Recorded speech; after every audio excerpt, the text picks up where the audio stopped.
What's up, guys, and welcome to another episode of the Reid Option Podcast. I am your host, Jordan Reid, and I am joined by Brently Wiseman, as I am on every Friday episode of the show. Brently, how's everything going with you, man? Man, everything's going good, man.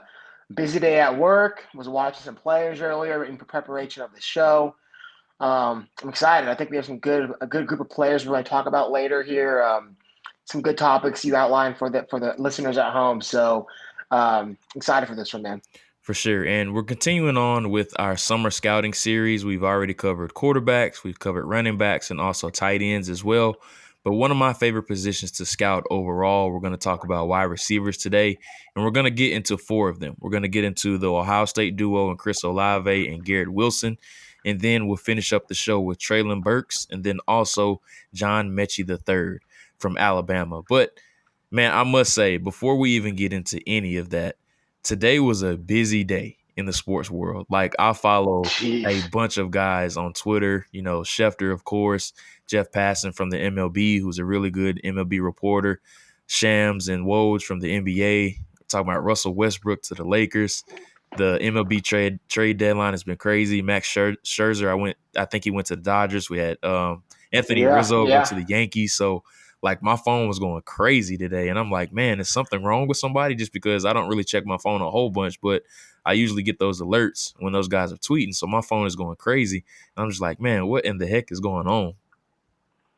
Bro, I mean, you didn't even mention the Olympics, too. We got the Right. Olympics going on. Like, track and field's finally starting tonight. I'm a big track guy.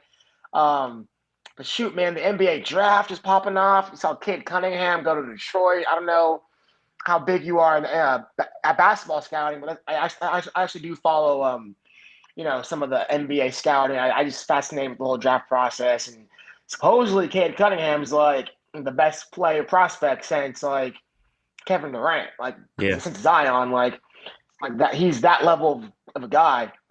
So that's really cool. Love seeing young talent enter the league. Brad Westbrook to the Lakers. I mean, I'm a LeBron guy. I Me think you too. know this about me. I'm diehard LeBron. Like so. Um, and I don't know about the fit. I don't know Yeah. how that's really gonna work. Like LeBron's gonna have to play more off ball. Um, really, I just hope Anthony Davis can stay healthy. For one time in his career. But dude, like you mentioned, bro, like sports was popping off today. I love it. Um, Especially because like over the summer, it's kind of a dead period for Yeah. sports. And luckily, we have NFL training camps coming back. But man, dude, it was a fun day maybe on Twitter. I'll tell you that. For sure. And it was just really hard to keep up with everything. But yeah, the Westbrook thing is going to be interesting just because, they needed spacing on that team. And I think they really needed a point guard. But, with LeBron, you have to Hmm. surround him with shooters. And Westbrook isn't the greatest 3-point shooter. He has an okay jump shot, but I think it's more of a attitude type thing. And they kind of know that LeBron's getting older. AD really can't stay healthy, but Westbrook is that type of guy that can go and win you a game. So maybe that's Exactly what they're right. thinking with Westbrook. Is going to be definitely interesting for sure. And like I said, I'm right there with you. I'm a huge LeBron James fan. You're probably not going to find a bigger LeBron fan than me. I follow the NBA very closely. And for those of you that are listening to the audio, for whatever weird reason, I've just taken fandom to the Charlotte Hornets ever since they drafted LaMelo Ball. I was a huge LaMelo Ball fan coming out, and he really convinced me last year like he can be the star player on this team. So I sent out a tweet earlier. Everybody was like, I follow you for NFL, not NBA. Like, why are you tweeting about NBA? So, I keep my tweets to a minimum as far as about the NBA, but I really like the Hornets. I like what they're doing. They drafted 2 players tonight in the first round. The draft is still going on right now. They're about to enter the second round now as when we're recording this podcast. But James Bouknight and then Kai Jones, 2 big players that were huge needs for them. I'm not going to go on a huge tangent about NBA, and I don't want to go too far down that rabbit hole. But a lot of people are saying that the Hornets did a really good job in the draft and just trying to support the local team, man. We haven't been good in a very long time. I was very critical when they let Kemba go. I was really, really mad about that just because that's the first time they've had a star player in quite some time. Just because MJ, as good of a player he was an awful evaluator. Jeez, Adam Morrison, Emeka Okafor, and all dude, these other Kid draft picks were Gilchrist. just awful. But Mitch Kupchak came in. He Yeah. had a lot of success with the Lakers, and he's kind of taking a back seat and just letting Mitch run the show, and he's done a really good job. Well, I mean, I think that's kind of, you know, I think we can tie this back into NFL.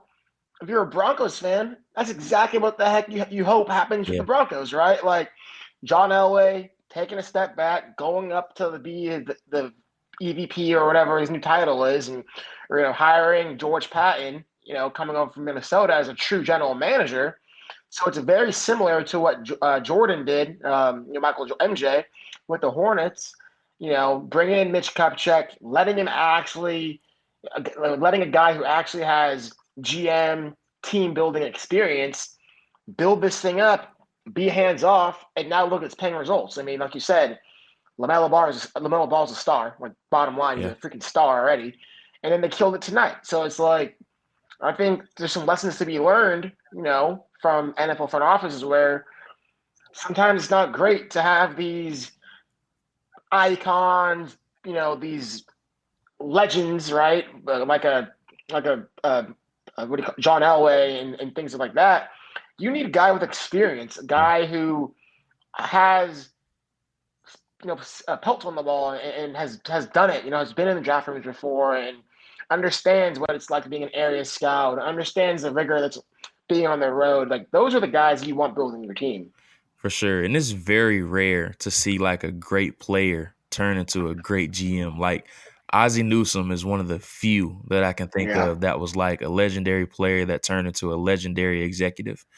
And I'm just thinking it's not even just NFL, like across a bunch of sports. I can't even really think about like what great player turned into a great GM. And you raise a great point about that, just because even though you were a great player on the playing surface, there's so many different things and so many intricacies that go into creating a team, being a visionary, being able to scout, being able to draft, getting your hands dirty in the scouting process, know exactly what you're looking for, and putting all these puzzle pieces together.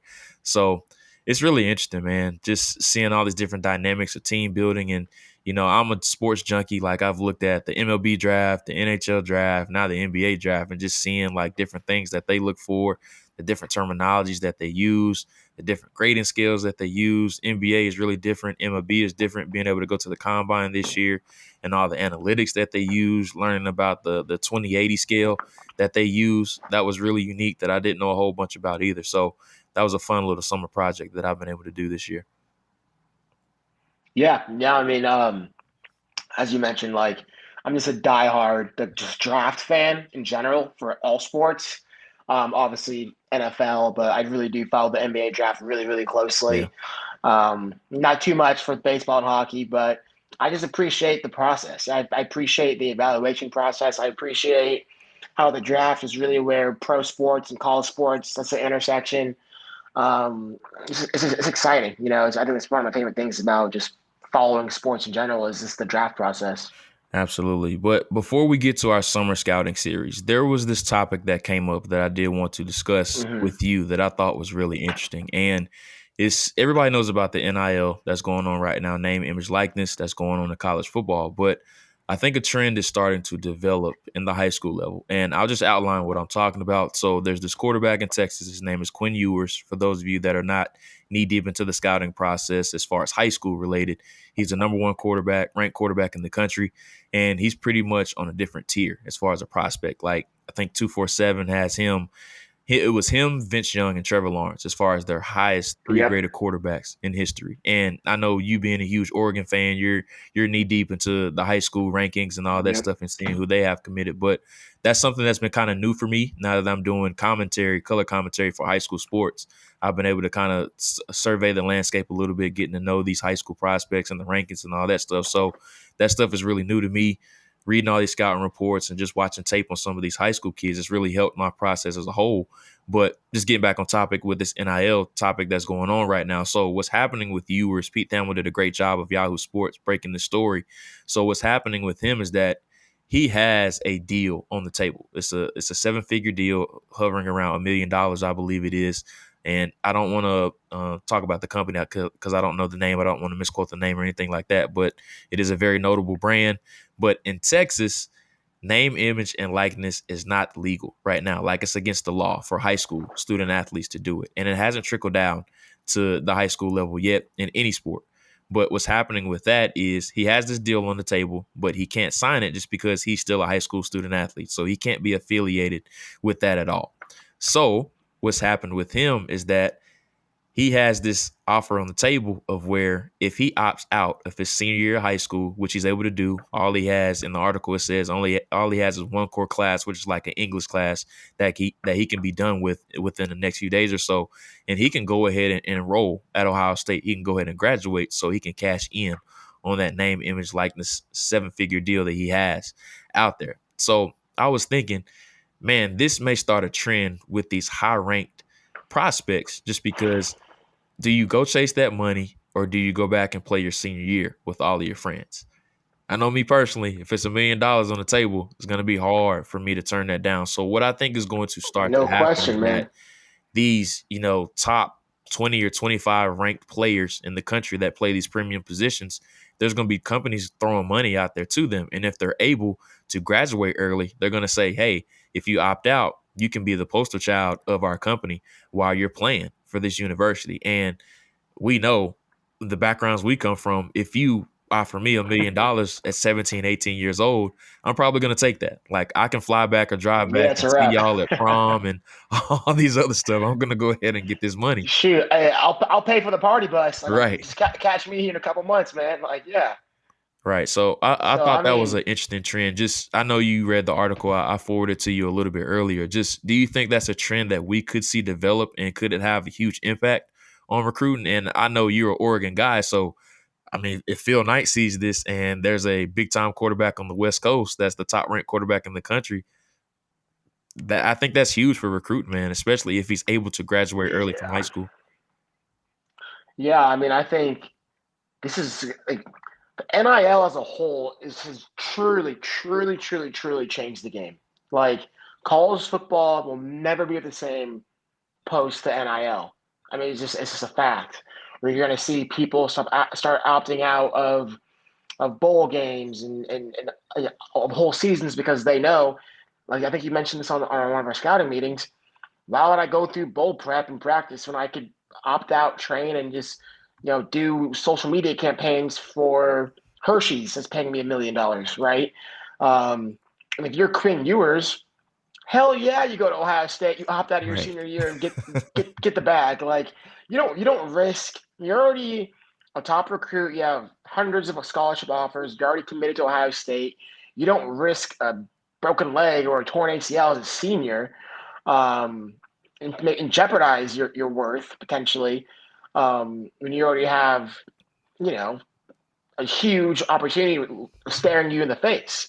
Um, I think if I'm the second best quarterback in the country, I'm paying very close attention because it's definitely going to start a trend. Like if I'm the second best quarterback, probably rising from California, committed to USC, why the hell am I playing my senior year? Right. I'm gonna go sign a deal with Honda, and be the face of their brand campaign while I train or just enroll as an early enrollee.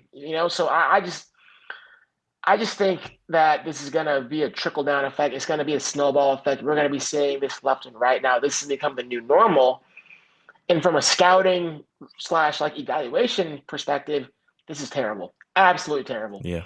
Because how often do we see a 5-star kid as a junior go into his senior year, coaches get the extra year tape on him, and he ain't the same player. There's countless times where, and it's not morally right in my opinion, but you'll see scholarship offers pulled when the senior tape comes out because he's just not the same player, And so I just think that it's going to make it very, very hard to really get the scouting process right and correct when these kids are like if they're missing a whole senior season. It's like, and especially as a high school player when you're projecting, we can't even see them as a senior when they're most like physically mature and developed at the high school level, and now we're missing out on that tape. Like, if I'm a recruiting official for a top university and I'm seeing this go down, I'm very nervous because it just made my job a hell of a lot harder. So here's a great example. Arch Manning. Everybody knows who Arch Manning is at this Mm-hmm. point. He's been all over social media. For those of you that may not know who Arch Manning is, he's actually the nephew of Peyton and Eli Manning. Big time quarterback prospect. I think he's in the 2023 class, if I'm not mistaken. So he'll only be a junior Yeah. this year. You think there's not going to be a lot of companies coming after Arch Manning, his senior year of high school, getting him to graduate early? And, he probably could make over $5 million right now as a junior, Easy. easily, Yep. easily, just because of his name, his Yep. pedigree that he comes from, and then you incorporate the talent as well. Like, he's one Yeah, player because that's going he's to make actually he's a actually really ton. good. Yeah. He's going to make a ton Yeah. from NIL. Yeah. I mean, real quick, doesn't have to be today, but I definitely got to tell you my Cooper Manning story. I had the lucky the pleasure to work the Manning Passing Academy when I was in college, and so I spent a whole week down there in Thibodaux and Louisiana at Nicholls State. And man, when I tell you, Cooper Manning is the funniest human being on the face of this earth. Jeez, he had everyone dying because I was there with the year with Mariota, it was Jameis. I think it was the Right. year after the fish legs incident, and Johnny Manziel. I was there the year he got kicked out of the camp, and Cooper was just clowning everybody, just making fun of everybody, calling Jameis, making fun of the crab leg incident. It was just a riot. But going back to your point about Archie, dude, it's gonna get to a point where it's like, do I even gotta play football anymore? Right. Like if I'm Archie Manning, like honestly, because at that point you're just an influencer. Like Bronny James, do you gotta play basketball? Right.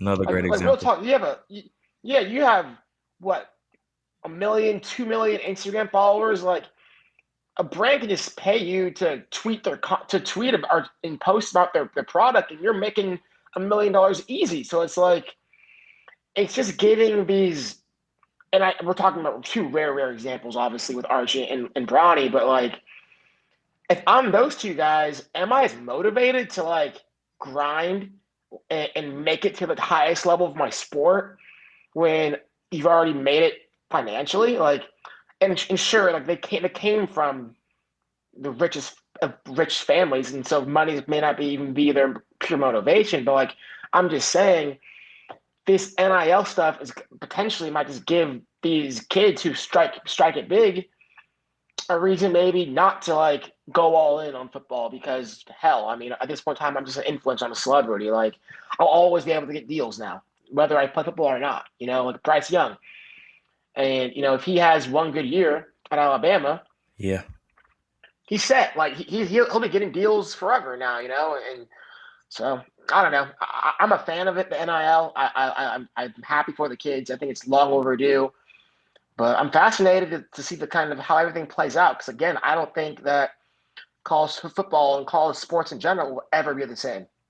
Yeah, I'm with you. I think it's going to quickly trickle down to the high school level. And Ewers is in the same situation as Arch Manning and Bronny. I think his dad is heavily involved in the oil industry there in Texas. So Oh yeah, so here we obviously go. Yep. he's very well off as well. So I think he's in a similar situation as those two guys. But it's going to be very interesting to see what happens with Ewers.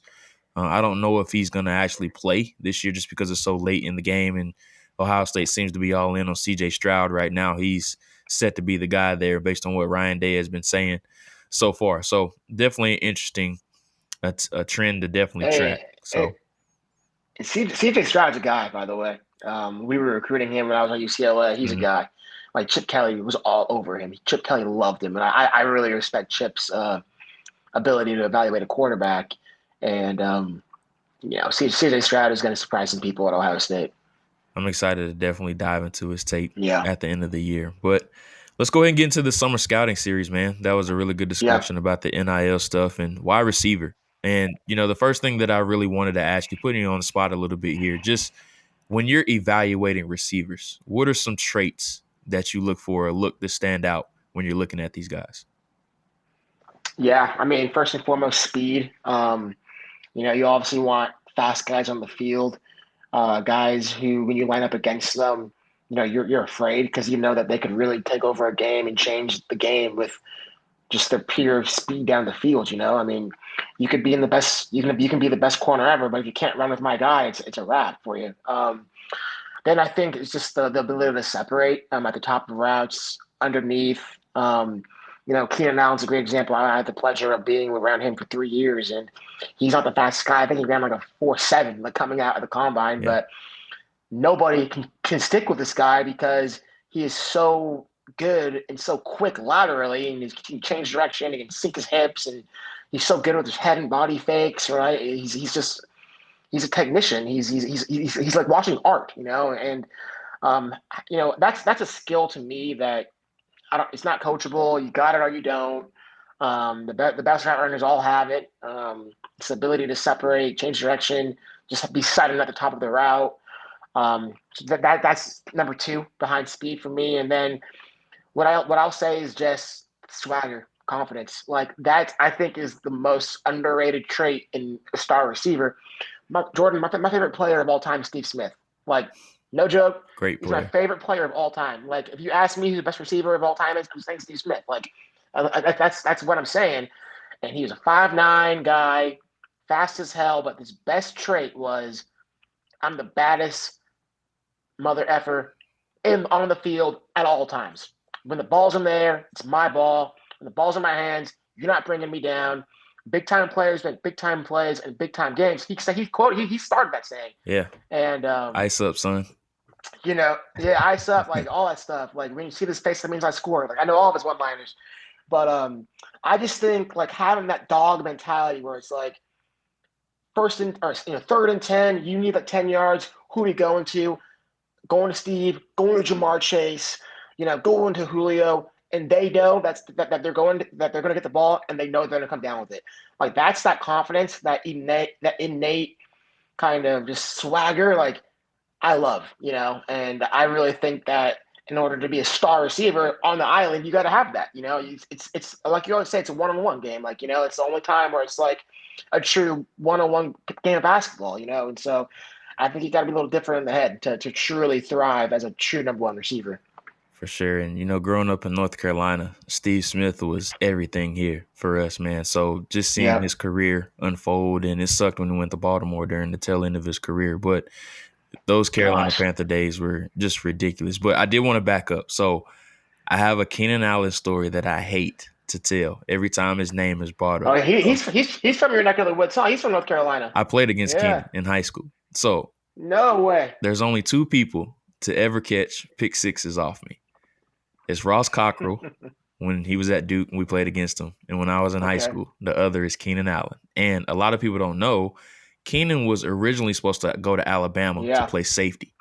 That's the type of athlete that he was coming out. So that's the story that I hate to tell every time Keenan Allen is mentioned, just because that pick six goes through my head. And I hate turnovers, man. Like I hate interceptions. I'm just like any other quarterback. And it was a crazy catch too. And the bad part is he juked me to get to the end zone, which is just ridiculous. But he was just a ridiculous athlete coming out. Like he could have went to Alabama and started as a safety and be a safety in the NFL right now. That's just the type of athlete that he was coming out. And it's no surprise at all, like the success that he has had in the NFL, just because of the loose body movements, the great hands, and just the attention to detail that he displays every single day. And he was that same way in high school as well. And he actually had a brother that was really good as well. He played quarterback at Buffalo for a couple of years, and then he transferred to Cal when Keenan was there. Yeah, Zach Maynard, right? Yeah, I played against both of those guys in high school. They both were terrific coming out. So I hate telling that story, man, but yeah, I'm right there with you as far as wide receivers and the traits, the separation. That's the biggest thing for me. And I love telling like my mistakes and what I've learned from in the scouting process. And I love to tell the story of Laquan Treadwell, how he taught me so much. I wrote about this in a N'Keal Harry piece a couple of weeks ago, just talking about those contested catch receivers and how much of a slippery slope it can be. Laquan Treadwell taught me so much as far as separation, why that matters so much, and plenty of other things as well. So wide receiver, I love evaluating them just because they come in so many different shapes and sizes. And once again, like those tight ends that we talked about last week, it really just depends on what type of flavor that you like. But at the end of the day, they have to have those same redeeming qualities: separation, strong hands, and then there's a baseline that you have to have for speed as well. And this first guy that we're going to get into, he can absolutely fly. He's by far the fastest of the bunch, and it's Chris Olave from Ohio State. And I'll just go first. I'll write down, or I'll talk about some quick observations that I had written down just the speed. That's the first thing that stands out about Yeah. him, but it's a controlled speed. That's what I love about him. He's not just a fast guy that runs fast. And you see this oftentimes of those deep threat wide receivers. They're just running as fast as possible. They have no body control, and they're just playing out of control. Everything is so under control with Chris Olave. He can switch those different gears.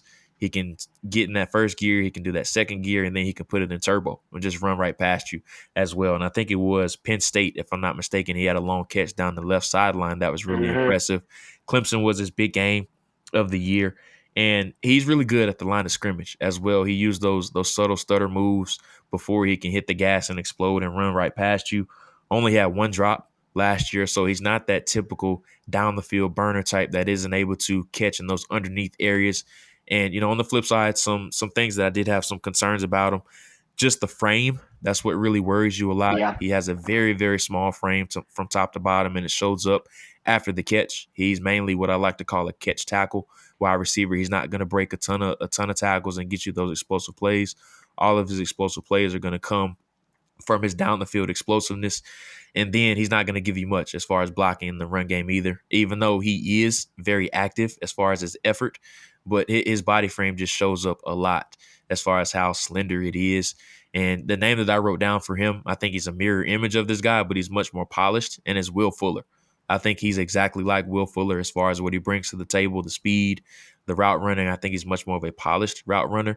But once again, going back to the negatives about him, when he does have to stop at the top of his route, there's a lot of stutter steps. So if his route depth is 10 yards, he'll stutter all the way to 12 and then come back to 10. So Mm-hmm. what you worry about with him in those underneath areas of when he has to slam the brakes and come back to the ball, DBs are going to be able to close that space a lot just because he has those extra stutter steps at the top of his route. But once again, it goes back to what we talked about, learning from guys in the past. And I think this is where a lot of people made mistakes with DK Metcalf.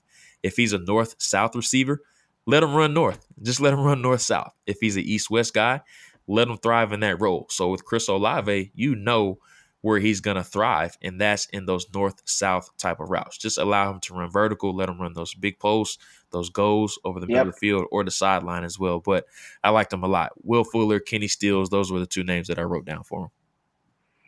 Yeah. No, I mean, Chris Olave is, so far, has been one of my favorite players I've studied during this process, this cycle for summer scouting. I wrote down a lot of the same stuff as you. Obviously silky smooth. I think he's a very good route runner who can get in and out of cuts. I think he's good at the top of the route. Really good body control on the hands. Outstanding deep speed. I mean, I think that's obviously his number one quality is he can truly take the top out of the defense. Not just that, he has the ability to track the ball over his shoulder. Like he's not fighting the ball when it's in the air. He can truly just easily, without losing a step of speed, just run right under it. He can adjust to balls that are off target. He's a really, really all around excellent player. I do wish he had more after the catch. He ain't gonna be breaking tackles. You're not afraid of him, catching a slant, taking it 60. Like he's not that kind of guy. But he has very few holes to his game. I just kept writing like consistent, uh, outstanding deep threat. Can he be a true number one receiver at the next level? I don't know.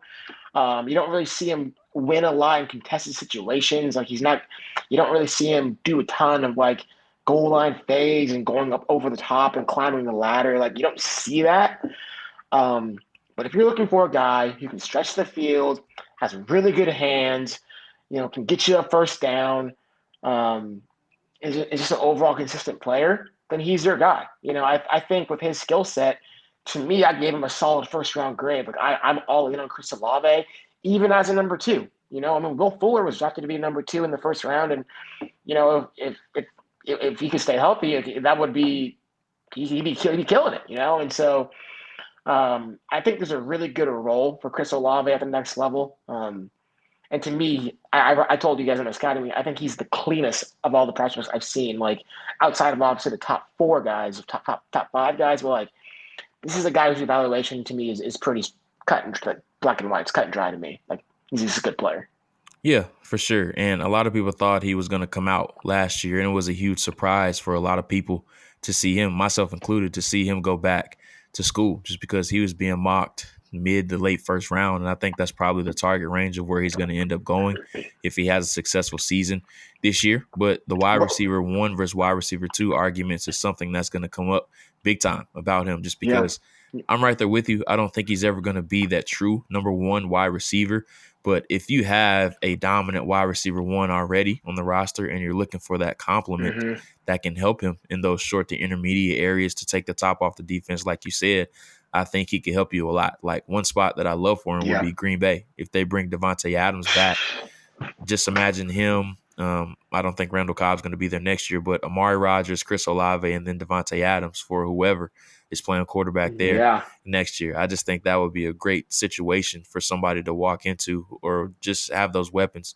at their disposal. And there's plenty of other teams that come to mind as well, but Green Bay definitely would be one that I would have my eyes set on. And then another one would be the New York Jets. I think that would be another one as well, even though they have Yeah. Elijah Moore, but just continue to stockpile those weapons for Zach Wilson, especially a quarterback that has really made a living off of throwing those deep balls down the field. They need that field stretcher in a sense there with Corey Davis and then some of the other targets that they already have on the roster. So just continue to stockpile that room. I really like his fit with New York and then also in Green Bay as well. Green Bay more so than the Jets, though. Yeah, two follow-ups. I mean, hell, what about the Chargers? Yeah. If you don't want to bring back Mike Williams, you put him in that receiver room with Keenan. You already got the Josh Palmer in the third last year. But now we're rocking and rolling, with Herbert throwing deep those deep bombs like he likes to do. But here's a question for you. If Olave would have came out in 2021, where does he go? Does he go before Kadarius Toney? Does he go before Bateman? Is he the fourth receiver?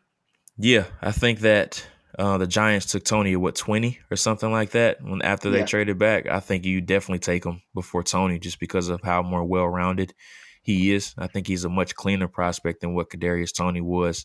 So I think those late teens to that 25 range. I think that's probably the target range for him. Like, well, Baltimore wasn't going to take him since they already have Hollywood Brown. That wouldn't be a Yeah. good fit Yeah. for him there. Yeah. But just thinking of teams that selected wide receivers in that area, I think definitely the one that you mentioned, the Giants, would have been a really good fit for him. And then some of these other teams that selected wide receivers in the first round or even the early second round as well. I think that's probably where he would have ended up going.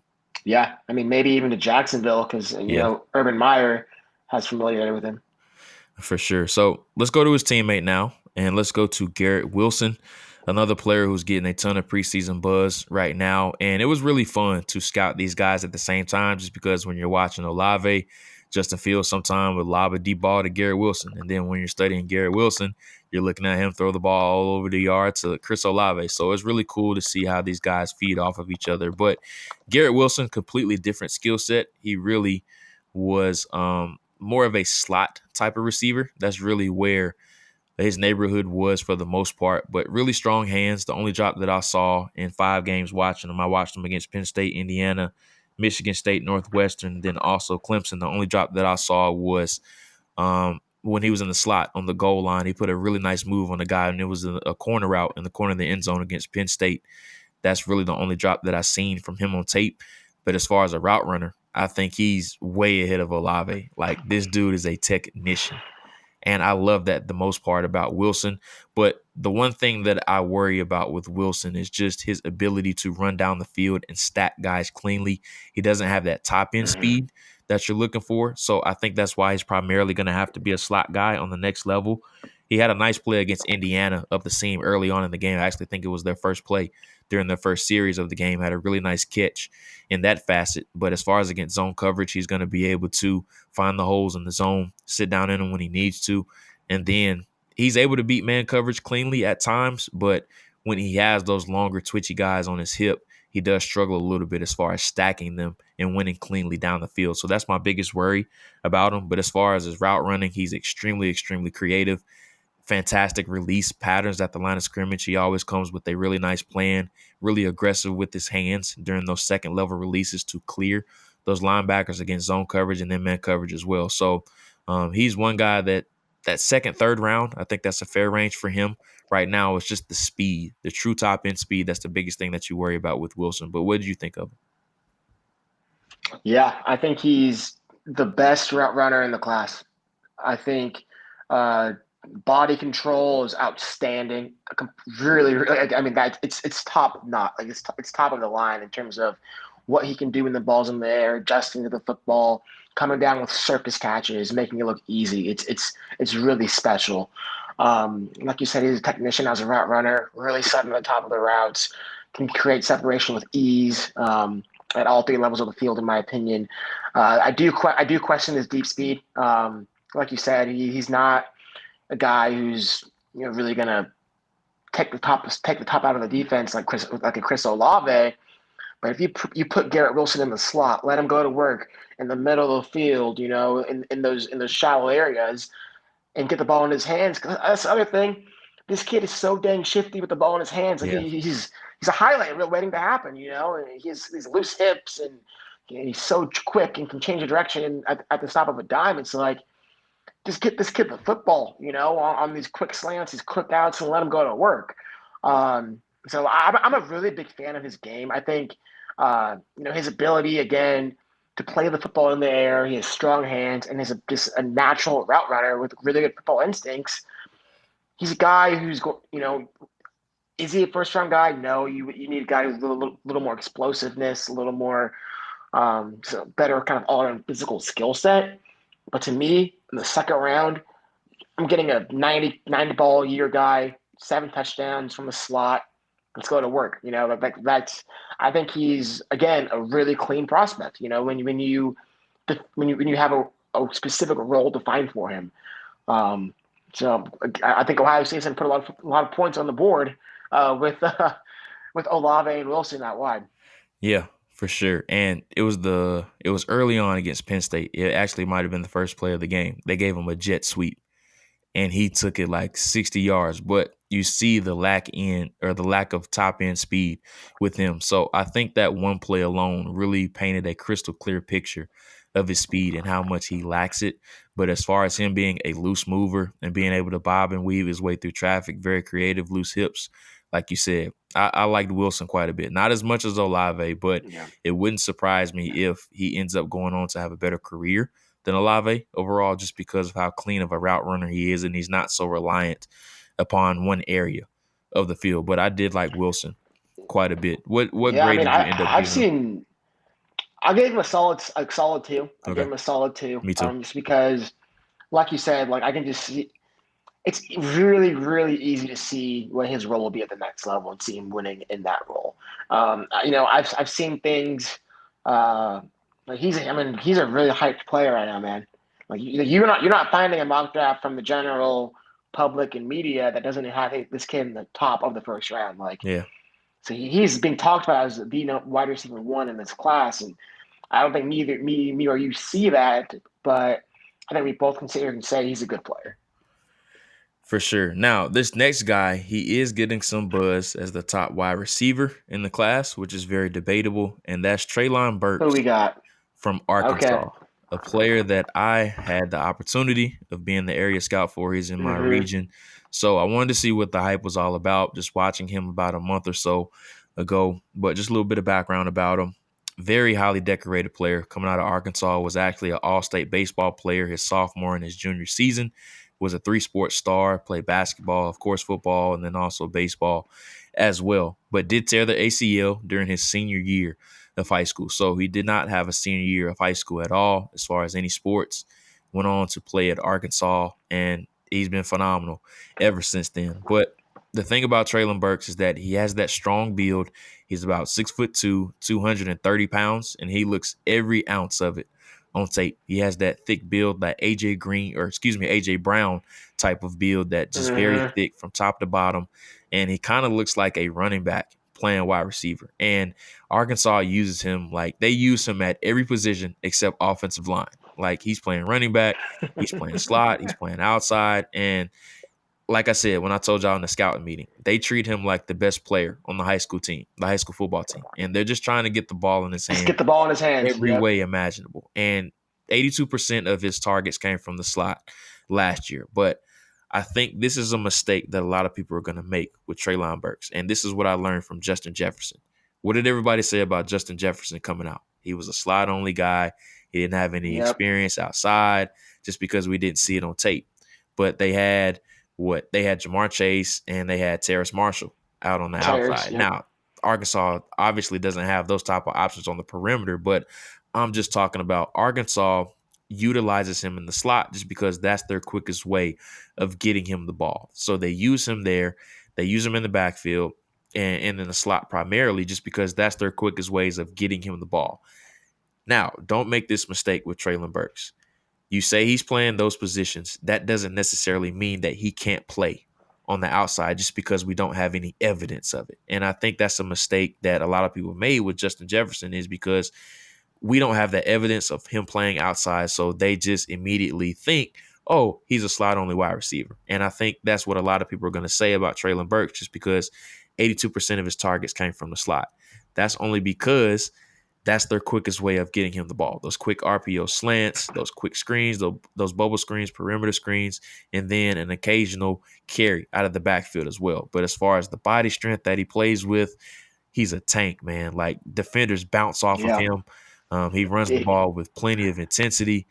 Now, the route running does need to improve. I do think that's something Yep. that he needs to improve a ton, but I just think it's a situation of where he just hasn't been exposed to a lot as far as a route runner, especially on the outside. So he's not used to running those comeback routes, those curl routes, those things of where he has to come back down the stem. Whenever he's outside, everything is just vertical right now. And you saw that against, I Yep. think it was LSU, of where they ran him outside a couple times, and then against Georgia, he had a touchdown in the slot of where he just ran down the field. Yep. He beat Richard LeCount as well. So you see flashes of it, but he just hasn't been able to put it all together just because he hasn't. That's just not what he's asked to do in those offenses. And once again, it goes back to what we talked about plenty of times with guys like Justin Herbert and then some of these other players. College coaches just wants to win games. They don't really care about these players' development and getting them to the next level or getting them ready for the next level. They're just going to put their players in the most advantageous situations as possible just because they want to win games. And I think that's going to kind of hurt Treylon Burks just because he's the best athlete on the team. So they're going to do whatever is humanly possible to get the ball in his hands. So there's going to be a lot of projection to do with him. And I wouldn't call it guessing, but you're just hoping that eventually he can develop some of these route running things and, playing these other positions as opposed to just the slot. But I liked him a lot, man. Mm-hmm. Like I gave him that, that LaVisca Chenault type of role, AJ Brown type of mold. I think he's those type of players. Yeah. He's one of the more unique players I've studied. He has a really unique blend of size and athleticism. I mean, it's truly unique just how big of he is. He plays like he's a smaller. He plays like he's like a Rondo Miller, just like so shifty, and he's like a jumbo slot. Like he's truly like he's a slot receiver, and that's where he's played. And you mentioned how they line him up as an F. They line him up in the backfield, out wide. I mean, truly everywhere, just to find ways to get the ball in his hands. Um, but his skill set is unique, and I appreciate players that have unique skill sets. I think he has an above average speed. He's not really going to scare you vertically, in my opinion. I don't think he's not Chris Olave, but he does have enough speed that you got to respect it deep and vertical. Outstanding, in my opinion, body control and hands. You see him make that one-handed catch in the back of the end zone. I think it was against Georgia, I believe, but it Yep. was beautiful, man. It was absolutely beautiful. So he has that in the toolbox. So this kid he's very coordinated. Has again good body control and awareness to pluck up the ball out of the air. I think it's just the size, strength, and physicality. Like get the ball in this kid's hands and just look out because he's a tank. He runs physical, extremely hard to bring down. Defenders bounce right off him. And then he has some lateral shake to him in the open field too. He can make a guy miss. He can change direction, get out of traffic. So really, you just want to get the ball in this kid's hands, and that's exactly what Arkansas is doing. And yeah, like I do think the negatives are he's just not a complete receiver. He's truly a projection as an outside receiver at the next level. And it's like, if you're going to be a wide receiver one, that's what you got to be. And we have not seen that. And it's no fault to Arkansas. It's like, they're just trying to win football games, like you said. Like, they're trying to get the ball in Treylon Burks' hands. And that's the easiest way is those manufactured touches, doing the jet sweeps, doing the bubble screens, the tunnel screens, the quick slants. Like, that's the easiest way to do it. And um, so as I sit here today, I wrote down Debo Samuel. Like, that's the Yeah. comparison I have. He's probably a less explosive Debo Samuel, because again, I don't think Treylon Burks is explosive. I don't think he's a guy who again has that speed to really scare you, but just the way the similar play styles, like Debo and Treylon, like they're both very physical, very aggressive receivers. Can do versatile, can do a lot for you. Whether that's running the football, catching all the shallow stuff, and winning vertical, and being able to win in contested catches situations, which he's shown he can do as well. So I think this kid, there's a lot of things that need refining to get to that next level, but just from a upside and pure talent and ability perspective, like this kid is very intriguing, like extremely intriguing. Love to see him go with like either a really really good receiver coach to work on those nuances of his game, or B, you want to see him with a guy like McVay or Shanahan, a guy who's just going to let him thrive in that same role, because I think he can be really effective there. For sure. McVay, Shanahan, some of those New Orleans. I think New Yeah. Orleans would be a great fit for him as well. Just a creative offensive coordinator that can just use him all over the place. So Treylon Burks, keep an eye on that name, one of the more talented players overall in the SEC. But of course, we're going to stay in the SEC and go to the final wide receiver that we'll talk about today, and that is Alabama wide receiver John Metchie III. Once again, another player that I was responsible for in our scouting meetings, and he was a very interesting evaluation. I watched him against Missouri, Georgia, Auburn, Tennessee, and of course in the college football playoff, both of those games. And even though his reps were a little bit limited, or I should say his targets were limited with Devontae Smith and then also Jalen Waddle, his role obviously increased when Waddle went down with the ankle injury. I think it was the 5th game against Tennessee. He had a really nice game against Tennessee, and I think his evaluation is going to be a mirror image of Jerry Jeudy. I saw everything that Jeudy was in his game. Now, he's not quite as sudden as Jeudy was as a route Mm-hmm. runner, but as far as the creativity, the high need, the routes that he likes to exhibit, just the quick twitch that he plays with, and then just the creativity and exaggeration that he plays with in his route running abilities as well. A very, very good blocker as well. He isn't scared to get his face dirty and get involved in the running game. That's something that was noticeable about him. I think he has strong hands, but I say his evaluation is very similar to Jeudy, and I'm not saying he's going to go top 15 like Jeudy did, but what I'm saying is his evaluation is very similar. They have a very similar skill set, and I think the one trait that they have that is eerily similar to each other is their questions against contested catches. That was the biggest thing with Jerry Jeudy, just because he's such a natural separator of where he just doesn't have a lot of exposure of those contested catch situations, just because he's so used to creating so much space in his routes. So when he was in those contested catch situations, it was foreign territory to him. And I think that's very similar to what John Metchie does exhibit in his skill set as well. And the one contested catch that I saw him make came against Tennessee. It was on a post route. They actually doubled him on the play, and he skied over both of those guys and ended up making the catch. So there is glimpses of it, but with the small frame that he does have, the contested catch factor is going to be the biggest thing that I want to see him answer this next season. And of course, he's going to be the lead dog in that wide receiver corps, him and Jaleel Billingsley, and then also Jameson Williams, who came over from Ohio State. That's probably going to be the 3 top guys in the rotation there. There's going to be a lot of room for them to grow, just because there's a lot of targets that left the door with Devontae Smith gone now, and then also Jalen Waddle gone now as well. So there's a lot of targets to go around for a lot of people.